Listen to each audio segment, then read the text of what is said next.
आणि आता बातमी आहे मोदींनी पवारांवर केलेल्या टीकेची। लोकसभेच्या आखाड्यात महाराष्ट्राच्या भूमीवर पाय ठेवताच मोदींनी पहिला वार थेट पवारांवर चढवलाय। तिकीट वाटप आणि अजित पवारांच्या महत्त्वाकांक्षेपायी शरद पवारांच्या घरात गृहकलह माजल्याचा हल्लाबोल मोदींनी केलाय।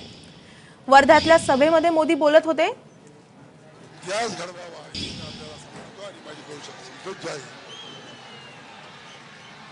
मोदींनी अजित पवारांवरही टीका केलेली आहे। शरद पवारांवर त्यांनी टीकास्त्र डागलेला आहे। खूप मोठी टिप्पणी केलेली आहे मोदींनी शरद पवारांवर।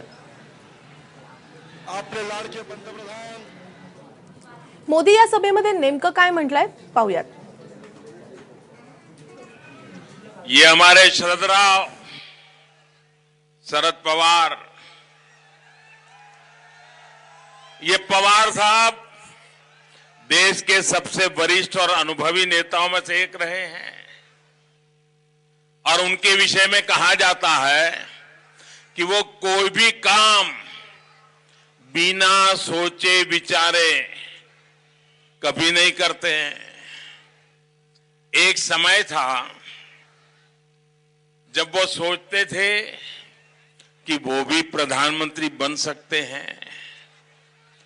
उन्होंने ऐलान भी किया था कि वो चुनाव लड़ेंगे, लेकिन अचानक एक दिन बोले नहीं, मैं तो राज्यसभा में ही खुश हूं, मैं चुनाव नहीं लड़ूंगा। शरद पवार जी भी जानते हैं कि हवा का रुख किस तरफ है।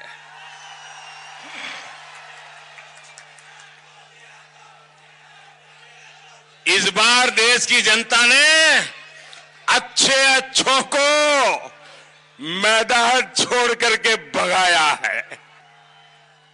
खैर, शरद राव की उनकी एक समस्या ये भी है कि एनसीपी में इस समय बहुत बड़ा पारिवारिक युद्ध चल रहा है।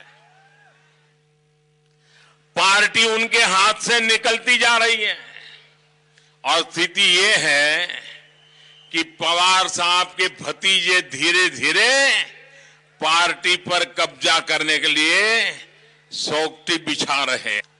पवार परिवार के लोग इसी बात पर माथापच्ची कर रहे हैं कि कौन सी सीटों से लड़े और कहां छोड़ दें।